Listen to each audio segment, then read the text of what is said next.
Hi guys, welcome to Olly Board. मैं सौरभ, आप सभी लोगों का साइंस फैकल्टी। कैसे हैं आप सभी लोग? उम्मीद करता हूँ सभी लोग बढ़िया होंगे। और दोस्तों, तो जैसे अपन ने साइंस का अपना एक सीरीज़ शुरुआत करी थी ना, बहुत दिन पहले, काफ़ी टाइम हो गया हमें ये सीरीज़ अपनी स्टार्ट किए हुए। आज आपका 11वीं क्लास है। तो हम यहाँ पे साइंस के कुछ बहुत ही शानदार एमसीक्यूज कर रहे थे, ठीक है, जो कि लेवल 4 और 6 में पूछे गए प्रश्नों पर आधारित सवाल हैं। मोस्ट एक्सपेक्टेड क्वेश्चन की ये सीरीज अपन चला रहे थे, उसी को आज कंटिन्यू करेंगे। और कुछ नए सवाल देखेंगे, कुछ बढ़िया बढ़िया बातें डिस्कस यहाँ पे करने वाले हैं। उससे पहले मैं आपको बता दूं, ऑली बोर्ड ने आईडीबीआई एग्जीक्यूटिव और असिस्टेंट मैनेजर 2022 का टारगेट बैच लॉन्च किया है। और ये टारगेट बैच बहुत ही शानदार है। आप सौरभ कोड के साथ इस टारगेट बैच में 45% का ऑफ ले सकते हैं। यहाँ पे 200 से ज़्यादा वीडियो लेक्चर्स हैं और आपके 25 से ज़्यादा एलपीएस सेशन है, 350 से ज़्यादा यहाँ पे टेस्ट और आपको प्रैक्टिस सेशन यहाँ पे मिलने वाले हैं। आपको बाइलिंगुअल बैच और इंग्लिश मीडियम दोनों बैच का एक्सेस यहाँ पे रहेगा, ठीक है। तो बाइलिंगुअल और इंग्लिश दोनों मीडियम का ये बैच का एक्सेस रहने वाला है IDBI executive and assistant manager का। तो इस बैच का फ़ायदा ज़रूर उठाइए, वो कैंडिडेट जो कि प्रिपरेशन करना चाहते हैं। ऑलिव बोर्ड ने अपना brand new pricing plans launch करे हैं एसएससी के एग्ज़ाम के और साथ में आपके रेलवेज के एग्ज़ाम के।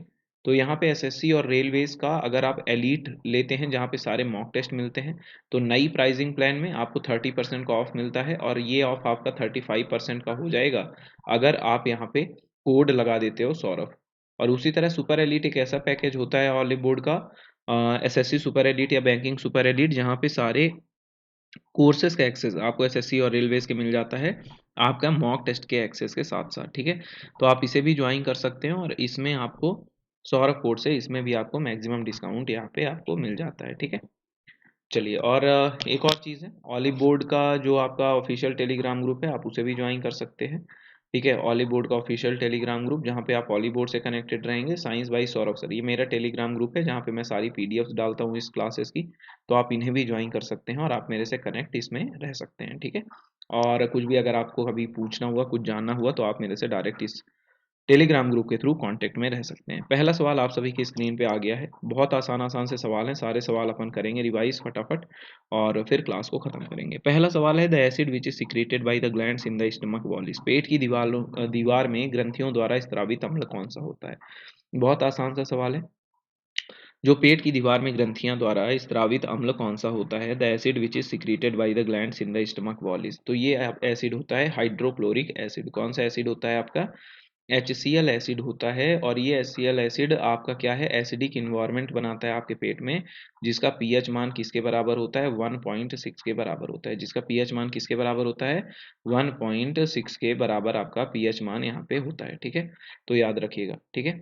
और आप एक बात और याद रखिएगा, एक्वारेजिया करके एक आपका, एक्वारेजिया करके आपका एक कंपाउंड होता है, ठीक है, एक सॉल्यूशन होता है, विलेयन होता है, जो कि सोना और चांदी को घोलने में काम आता है। तो उसमें 3 से 1 के अनुपात में हाइड्रोक्लोरिक एसिड और नाइट्रिक एसिड मौजूद होता है। तो ये बात भी याद रखिएगा, ठीक है। फॉस्फोरिक एसिड जो होता है वो H3PO4 होता है, फॉस्फोरिक एसिड H3PO4, ठीक है। ये ट्राई बेसिक एसिड आपका होता है।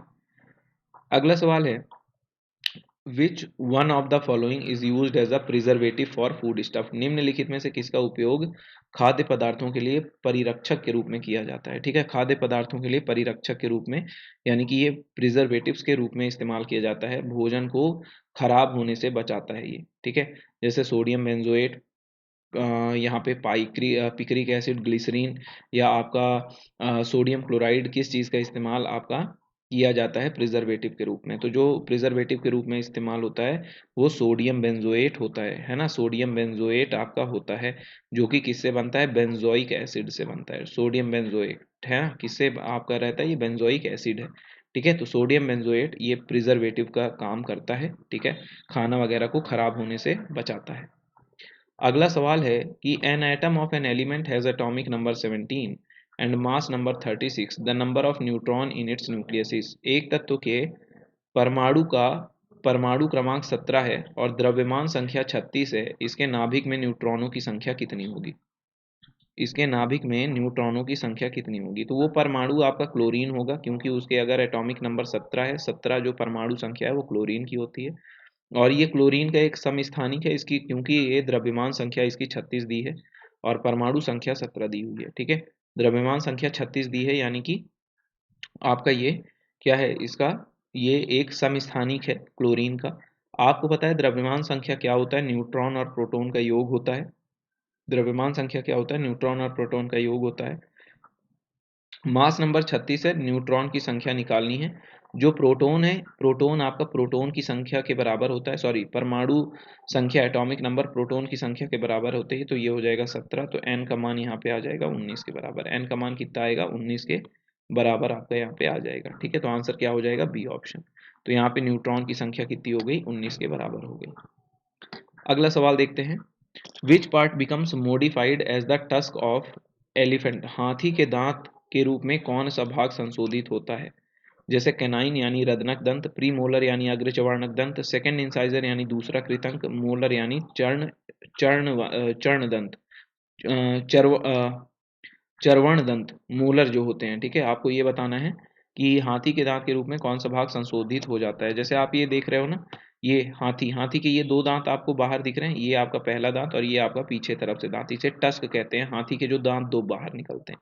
ठीक है, तो ये हाथी के जो टस्क हैं, ये कौन से दांत होते हैं, कैनाइन रदनक होता है, या प्रीमोलर सेकंड इंसाइजर क्या होता है।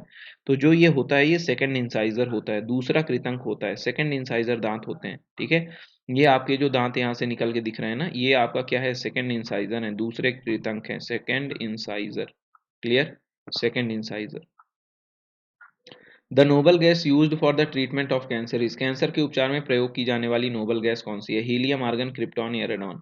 Noble gas used for the treatment of cancer, इस कैंसर के उपचार में प्रयोग की जाने वाली नोबल गैस कौन सी है, हीलियम, आर्गन, क्रिप्टॉन या रेडॉन। तो जो आपकी है वो है रेडॉन गैस। रेडॉन गैस का कैंसर के उपचार में इस्तेमाल किया जाता है, रेडॉन गैस का इस्तेमाल कैंसर के उपचार में किया जाता है। तो आपका आंसर क्या हो जाएगा, यहाँ पे रेडॉन करेक्ट आंसर हो जाएगा। ठीक है, एक बात और याद रखिएगा, कैंसर के उपचार में कोबाल्ट का एक आपका आइसोटोप यानी कोबाल्ट का समस्थानिक कोबाल्ट 60, कोबाल्ट 60 आइसोटोप का भी इस्तेमाल किया जाता है। ठीक है, ये भी इंपॉर्टेंट है, कैंसर के उपचार में कोबाल्ट 60 का भी इस्तेमाल किया जाता है, रेडॉन का भी इस्तेमाल आपका किया जाता है। ठीक है, चलिए अगला सवाल है, इन sunlight a rose appears red, in green light the same rose will appear in। ठीक है, सॉरी इससे पहले, अरे एक सवाल अपन आगे बढ़ गए ना, छठवां सवाल देखो पहले। Night photography and photography in mist and fog are possible using. ठीक है, किसका उपयोग करके धुंध और कोहरे में फोटोग्राफी और रात की फोटोग्राफी संभव है ना। धुंध और कोहरे में किसकी मदद से आप फोटोग्राफी कर सकते हैं, या रात की फोटोग्राफी कैसे संभव है, किस चीज़ का इस्तेमाल करके, पराबैंगनी विकिरण, ultraviolet radiation, infrared radiation, microwave radiation या गामा रेडिएशन, किनका इस्तेमाल करके यहाँ पे आपका धुंध और कोहरे में फोटोग्राफी संभव है। तो इंफ्रारेड रेडिएशन, अवरक्त किरणें है ना, जो होती हैं अवरक्त किरणें होती हैं, इंफ्रारेड रेडिएशन यहाँ पे आपका इस्तेमाल किया जाता है, इंफ्रारेड रेडिएशन।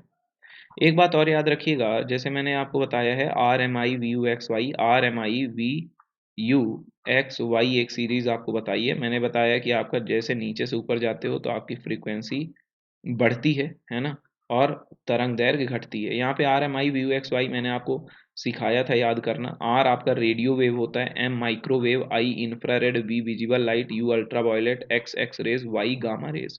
जैसे जैसे आप यहाँ पे नीचे से ऊपर की तरफ जाओगे तो आपकी फ्रीक्वेंसी बढ़ेगी और वेवलेंथ आपकी क्या होती है, घटा करती है। ठीक है, तो जो रेडियो वेव होती हैं, जो आपकी यहाँ पे रेडियो तरंगे हैं, तो रेडियो तरंगे ऐसी तरंगे होती हैं जिनकी तरंग दैर्घ्य अधिकतम होती है।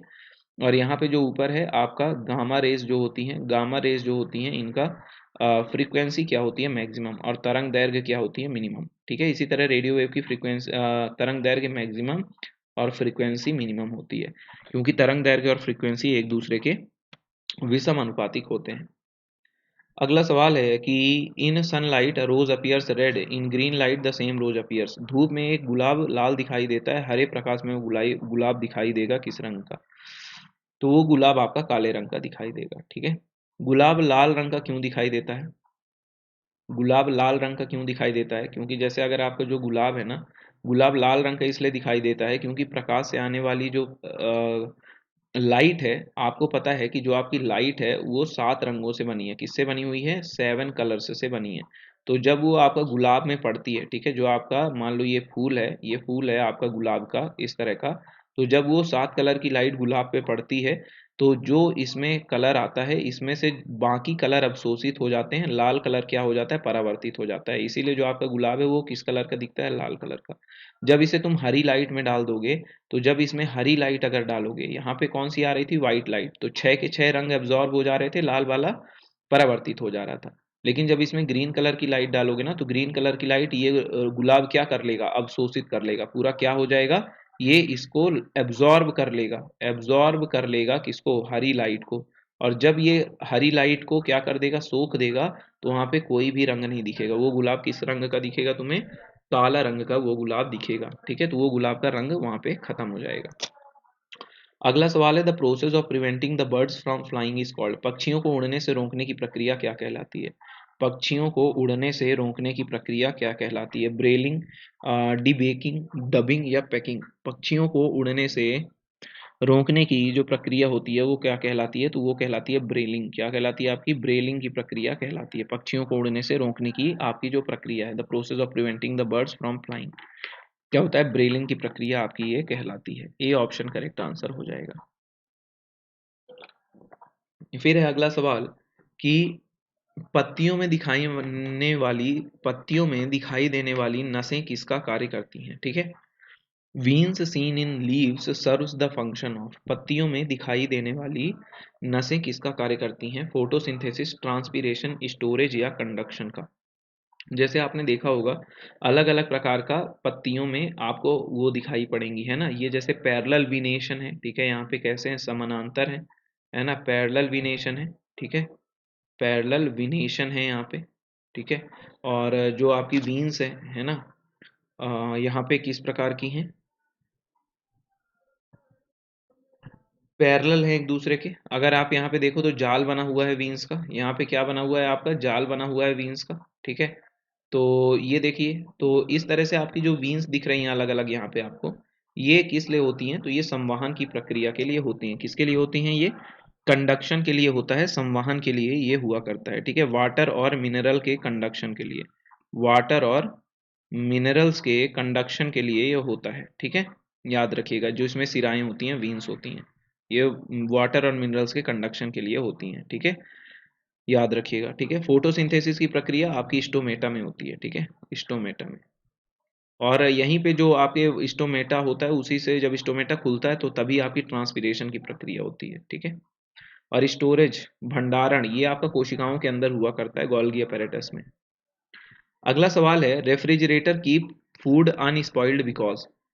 आपको ये बताना है कि जो रेफ्रिजरेटर्स होते हैं, जो आपकी फ्रिज होती है घर में, फ्रिज जो आपने देखा होगा इस्तेमाल करने वाली, वो फ्रिज फूड को खराब होने से कैसे बचाती है? भोजन को खराब होने से फ्रिज कैसे बचाया करती है? ये आपको सवाल का आंसर करना है, ठीक है। तो क्या होता है आपका जो कि फ्रिज है, जो आपकी फ्रिज होती है, वो क्या कर देती है? तापमान को काफ़ी कम कर देती है। और तापमान इतना कम आ जाता है कि 4 डिग्री सेल्सियस से भी नीचे चला जाता है तापमान। और यहाँ पे 4 डिग्री सेल्सियस से नीचे तापमान पे, यानी कि जब फ्रिज का माहौल बहुत ठंडा हो जाता है, तो वहाँ पे जो बैक्टीरिया का इन्फेक्शन है, कोई भी अगर बैक्टीरिया है जो पनप सकती है आपके भोजन में, वो बैक्टीरिया इनएक्टिव हो जाती है। क्या हो जाती है? असक्रिय हो जाती है, वो बैक्टीरिया इनएक्टिव हो जाती है। इसलिए तो जो आपका रेफ्रिजरेटर में फूड है वो अनस्पॉइल्ड रहता है। क्या रहता है? अनस्पॉइल्ड। तो आंसर होगा ए ऑप्शन, इसके कम तापमान पर बैक्टीरिया मोल्ड निष्क्रिय होते हैं। At its low temperature bacteria and moulds are inactive, ठीक है। इसके कम तापमान पर बैक्टीरिया और मोल्ड निष्क्रिय होते हैं। At its low temperature bacteria and moulds are inactive, that's why refrigerator keeps food unspoiled. Clear. अगला सवाल है 11वां कि which of the following processes are associated with plants during dark period. निम्नलिखित में से कौन सी प्रक्रिया अंधेरे काल में पौधे से जुड़ी होती है? निम्नलिखित में से कौन सी प्रक्रिया अंधेरे काल में पौधों से जुड़ी होती है? फोटोसिंथेसिस एंड रेस्पिरेशन, प्रकाश संश्लेषण और श्वसन की प्रक्रिया, रेस्पिरेशन एंड ट्रांसपीरेशन, श्वसन और वाष्पोत्सर्जन की प्रक्रिया, ट्रांसपीरेशन एंड कंडक्शन, वाष्पोत्सर्जन और चालन की प्रक्रिया, या चालन या श्वसन की प्रक्रिया। ठीक है, कौन सी प्रक्रिया अंधेरे काल में पौधों से जुड़ी होती है? तो अंधेरे में आपका फोटोसिंथेसिस की प्रक्रिया तो होती नहीं है, ये दिन के उजाले में होती है। ठीक है, ट्रांसपीरेशन की प्रक्रिया भी नहीं होती है। ट्रांसपीरेशन मतलब पानी का वाष्पोत्सर्जन। पानी का वाष्पोत्सर्जन सनलाइट में होगा। अगर वहां पे सनलाइट है, वहां पे क्या है, धूप है, तभी तो वहां पे क्या होगा, वाष्पोत्सर्जन होगा। तो वहां पे आंसर क्या होगा, ट्रांसपीरेशन भी नहीं होगा। और ट्रांसपीरेशन अगर सी ऑप्शन में है तो भी नहीं होगा। यहाँ पे आंसर क्या होगा, कंडक्शन। कंडक्शन की प्रक्रिया होगी, रेस्पिरेशन की प्रक्रिया होगी। ठीक है भैया, रात में ऑक्सीजन क्या लेता है, अब्जॉर्ब करता है, कौन, आपका पौधा।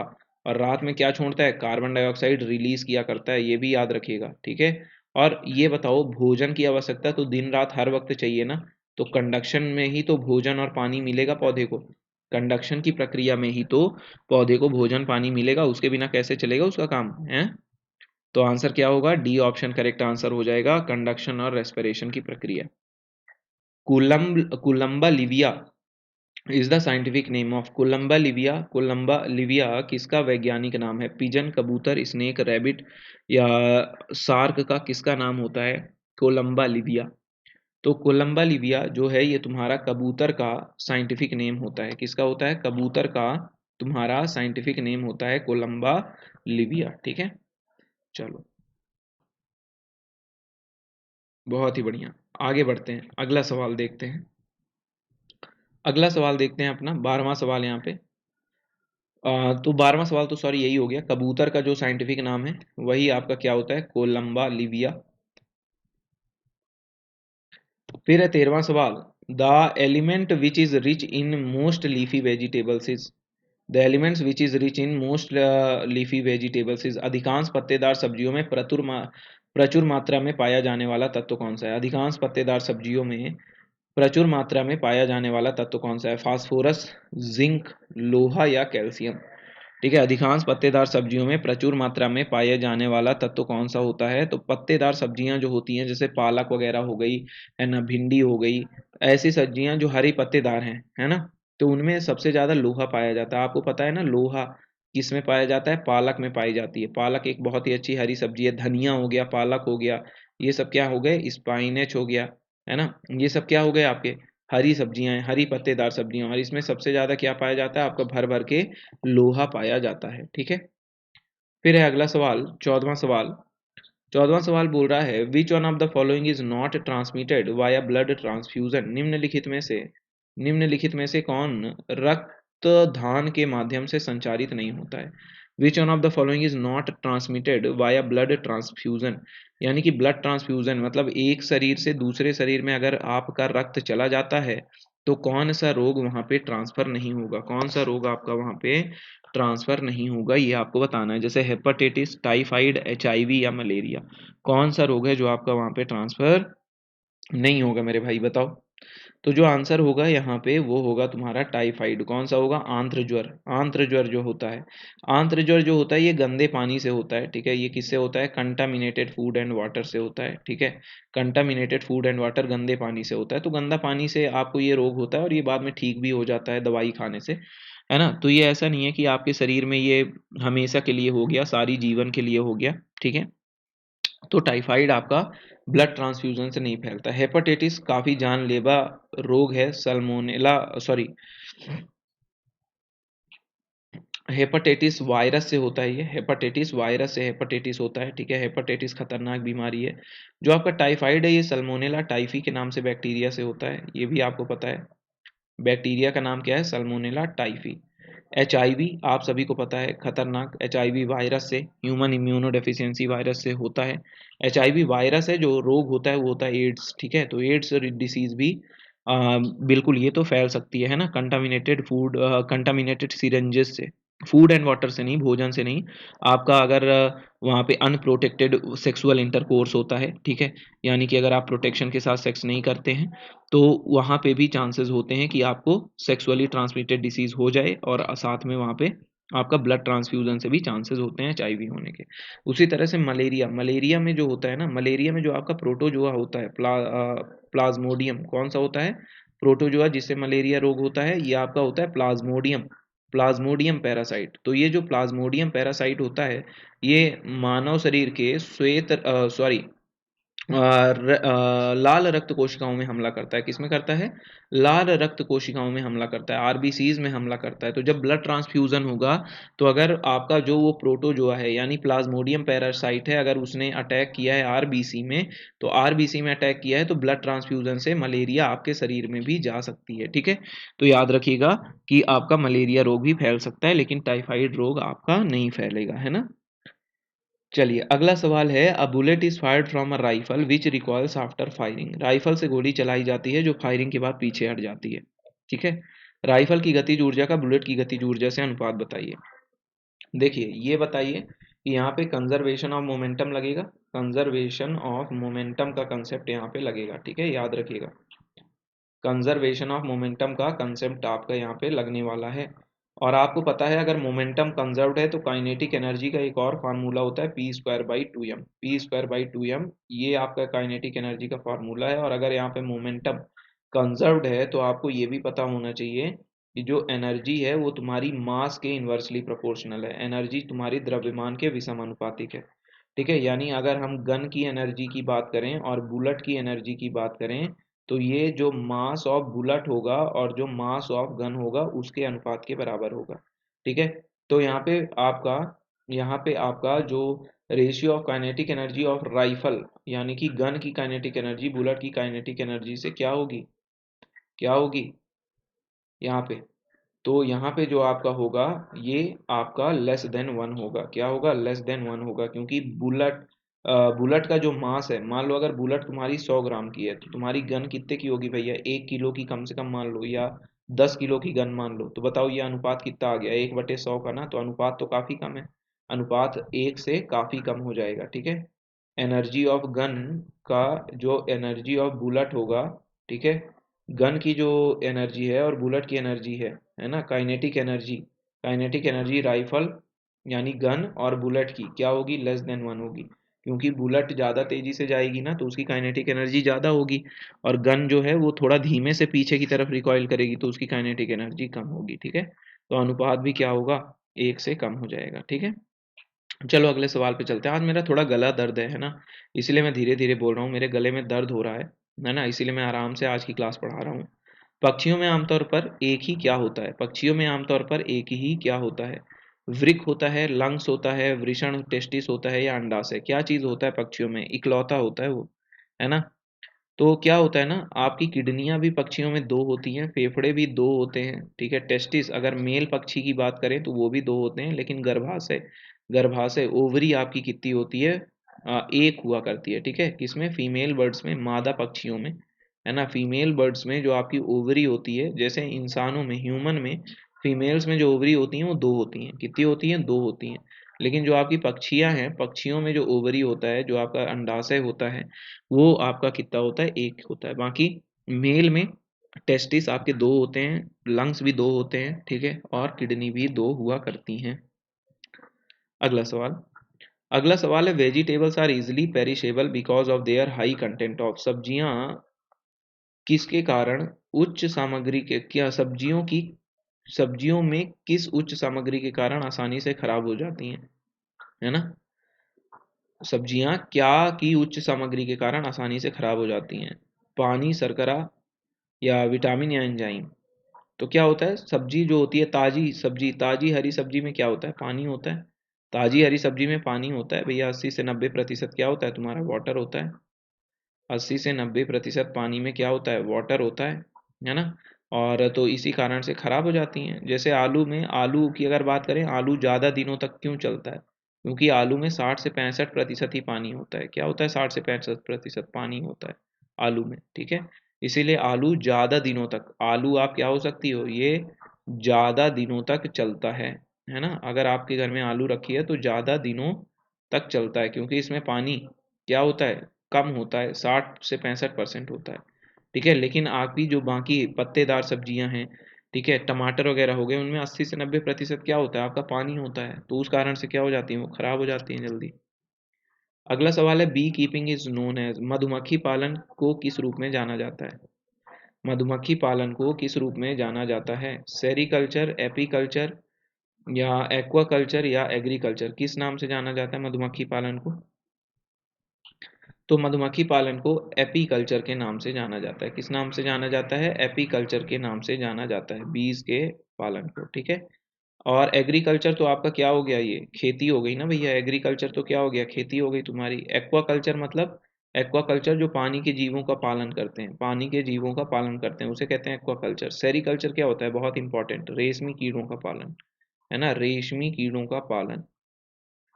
रेशमी कीड़ा का जो पालन होता है, ठीक है, जिसे हम सिल्क वॉर्म भी कहते हैं, वो कहलाता है सेरीकल्चर, ठीक है। रेशमी कीड़ों का पालन सेरीकल्चर आपका कहलाता है, ठीक है। बी कीपिंग जो होता है वो एपीकल्चर होता है, याद रखिएगा।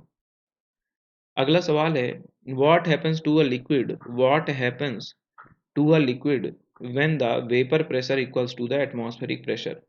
द्रव्य का क्या होता है जब वाष्प दाब वायुमंडलीय दाब के बराबर हो जाता है? जब वाष्प दाब वायुमंडलीय के दाब में बराबर हो जाता है, ठंडा हो जाता है, द लिक्विड कूल्स, उबल जाता है, the liquid boils, no change, कोई परिवर्तन नहीं होता, या द लिक्विड इवापोरेट्स, तरल वाष्पित हो जाता है। क्या ऐसा हुआ करता है, बताओ। What happens to a liquid when the vapour pressure equals to the atmospheric pressure. तो अगर वेपर प्रेशर एटमॉस्फेरिक प्रेशर से ज़्यादा हो जाए ना, वेपर प्रेशर एटमॉस्फेरिक नहीं, वेपर प्रेशर एटमॉस्फेरिक प्रेशर के बराबर हो जाए, माफ़ करिएगा, तो वहाँ पे लिक्विड आपका बॉयल होने लगता है। क्या होता है, लिक्विड आपका बॉयल होने लगता है, ठीक है।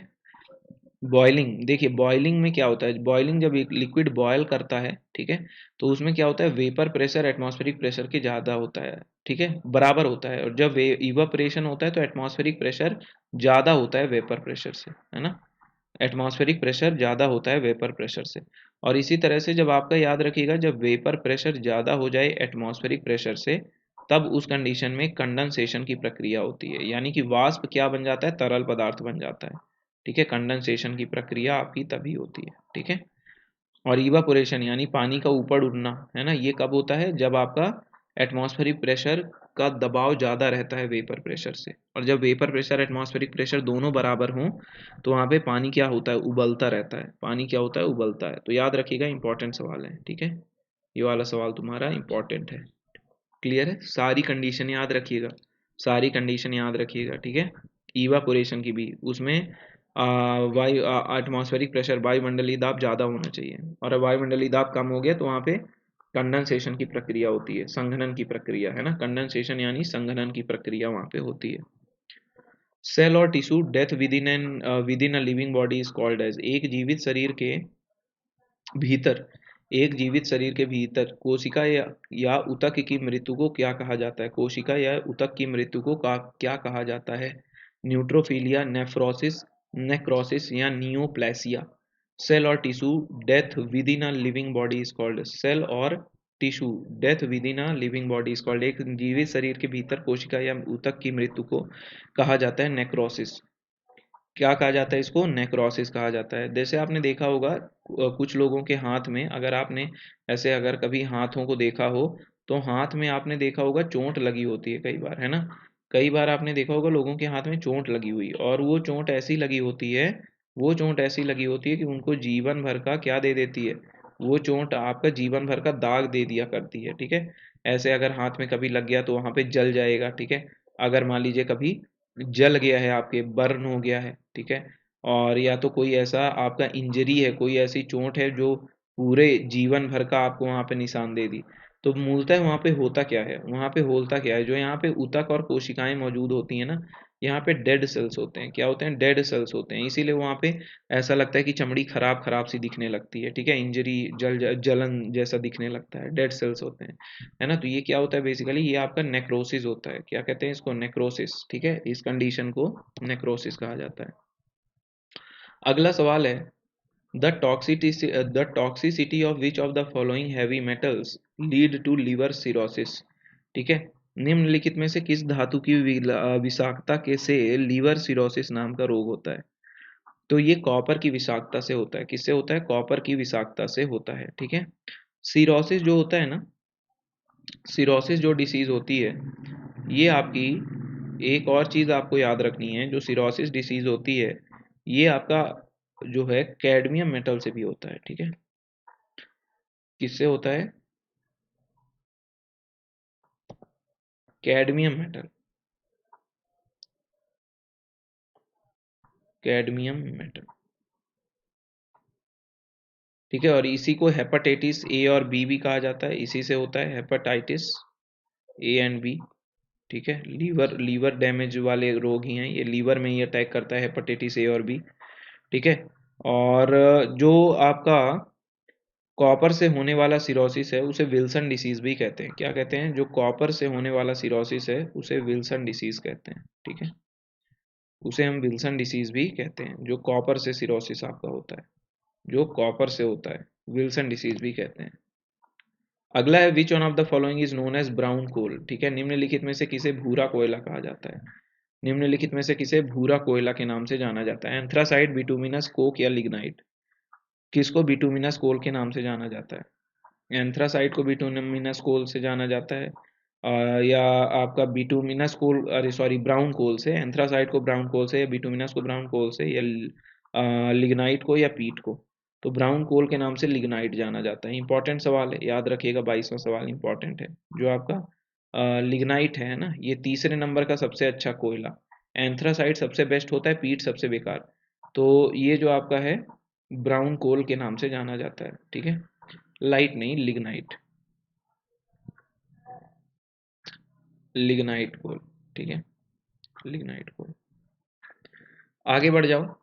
अगला सवाल है the temperature which has the same reading on both Fahrenheit Celsius scale is. Fahrenheit और सेल्सियस दोनों पैमानों पर समान रीडिंग वाला तापमान कौन सा है? 40 degree Celsius, -40 degree Celsius, -34 degree Celsius, 140 degree Celsius, ठीक है। Temperature which has the same reading on both Fahrenheit and Celsius scale. Fahrenheit और सेल्सियस दोनों पैमाने पर समान रीडिंग तापमान है।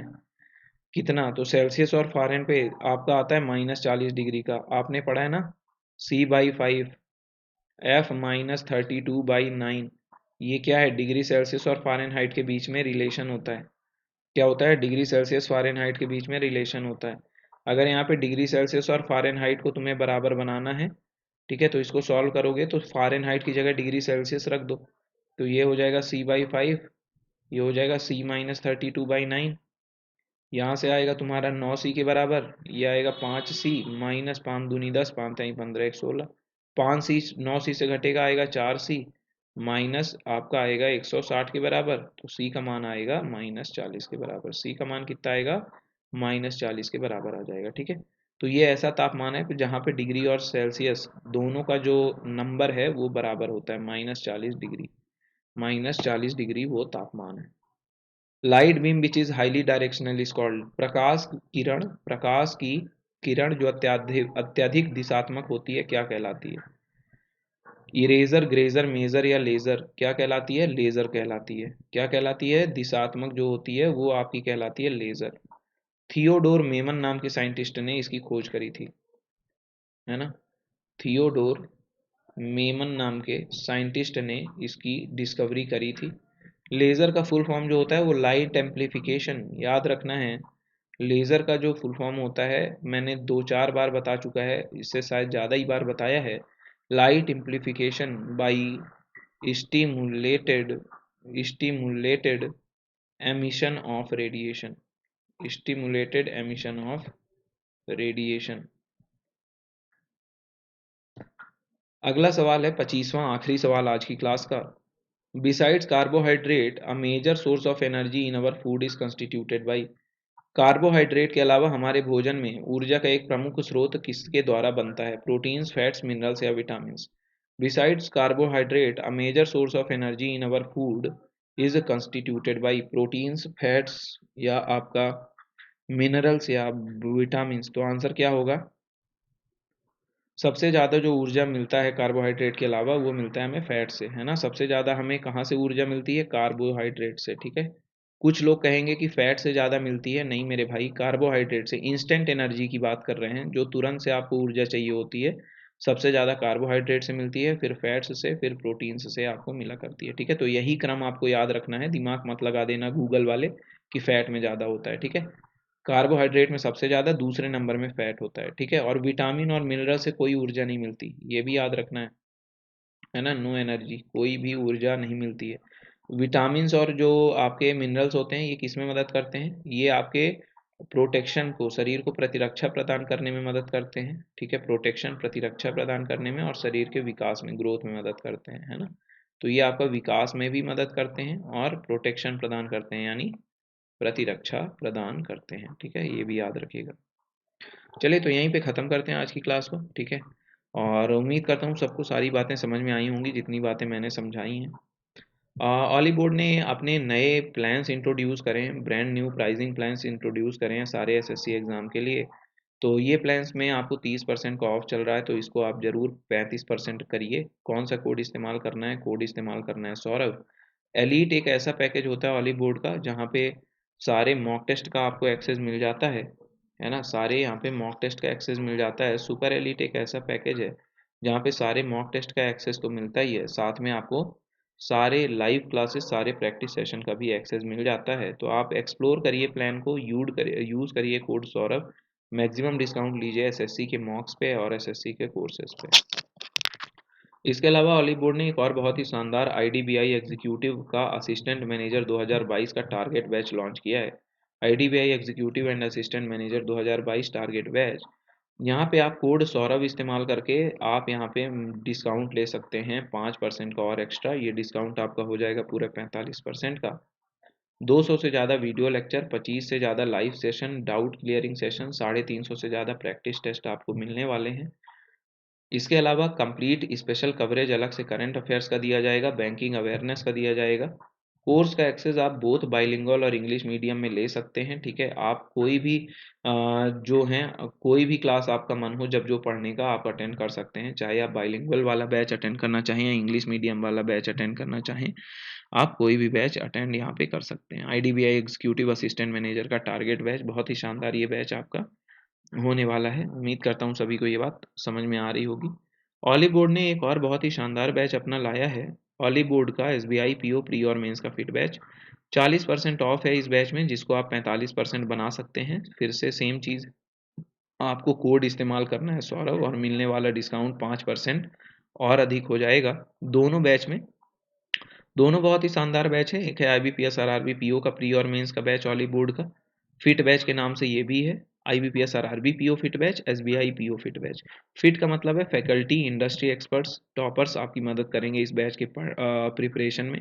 Live classes, practice session, strategy session, time management session, tips and tricks, 400 से ज़्यादा मॉक टेस्ट, उनके डिटेल्ड एनालिसिस, एक्सक्लूसिव एक्सेस आपको अलग से एसबीआई पीओ मेंस के क्रैश कोर्स का दिया जाएगा। जो लाइव क्लासेस चलनी है सारी आपके पीओ मेंस तक चलेंगी, ठीक है। तो सारी जो दोनों बैच, ये दोनों अलग अलग बैच हैं और ये दोनों अलग अलग बैच आप ज्वाइन कर सकते हैं आप जिस भी चीज़ की प्रिपरेशन कर रहे हैं, तो ठीक है।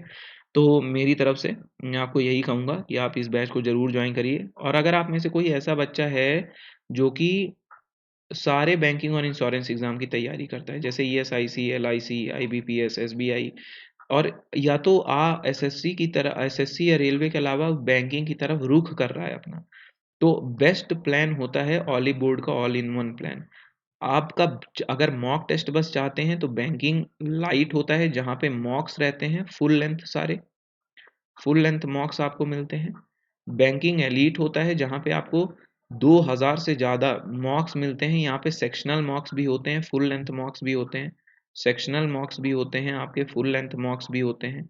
Banking super elite all in one plan का एक ऐसा प्लान है जहाँ पे 2000 से ज़्यादा टेस्ट, सारे कोर्सेज का एक्सेस, सारे लाइव प्रैक्टिस सेशन, सारे नए आने वाले कोर्सेज का एक्सेस, जब तक आपका सब्सक्रिप्शन रहेगा सब कुछ मिलता है बैंकिंग सुपर एलीट में। मैक्सिमम डिस्काउंट के लिए आपको कोड इस्तेमाल करना है सौरभ। आप इस कोड को इस्तेमाल करोगे सबसे ज़्यादा डिस्काउंट आपको सौरभ कोड से ही मिलने वाला है, ठीक है। क्लियर है सभी को? चलो बहुत ही बढ़िया। तो दोस्तों यहीं पे ख़त्म करते हैं आज के इस शानदार सेशन को। उम्मीद करता हूँ आपको मज़ा आया होगा। आपके सामने ये साइंस बाय सौरभ सर का टेलीग्राम ग्रुप है। इस टेलीग्राम ग्रुप को ज़रूर करिए, यहाँ पे पीडीएफ्स मैं डाल देता हूँ इन सारी चीज़ों की। इसके अलावा अगर आपको कोई डाउट हो तो आप डाउट मेरे से पूछ सकते हैं, ठीक है, इस टेलीग्राम ग्रुप के माध्यम से, साइंस बाय सौरभ सर के माध्यम से, ठीक है। तो पीडीएफ्स के लिए ज्वाइन करें। आपकी सारी क्लासेस चलती हैं, जो साइंस की क्लास चलती है मेरे भाई, साइंस की क्लास रोज़ सुबह 11 बजे चलती है, ठीक है, 11 AM लाइव होती है, ठीक है, डेली। और आपकी जो मैथ्स की क्लास है वो कब होती है, मैथ्स की क्लास आपकी 5 बजे शाम को होती है, ठीक है। वो भी लाइव होती है डेली, ठीक है। तो आप लोग ज़रूर इस बात का ध्यान रखिए, रोज़ क्लास में आया करिए, जितनी भी चीज़ें मैं आपको बताता हूँ उन सारी चीज़ों पर बढ़िया से फोकस करिए, ठीक है। तो मिलते हैं अगली क्लास में, ख्याल रखेंगे सभी लोगों से। मंडे को मुलाकात होगी सुबह के 11 बजे। शानदार तरीके से अपन कुछ बेहतरीन सवाल देखेंगे। मैं एक नई सीरीज शुरू करने जा रहा हूँ 500 बेस्ट एमसीक्यूज की। 500 best science MCQs, most expected question for RRB NTPC CBT 2 level 235। तो मंडे को मिलेंगे अगली क्लास में। ख्याल रखिएगा। Take care, bye bye, have a nice day guys. Please like and comment the video. Take care, bye bye.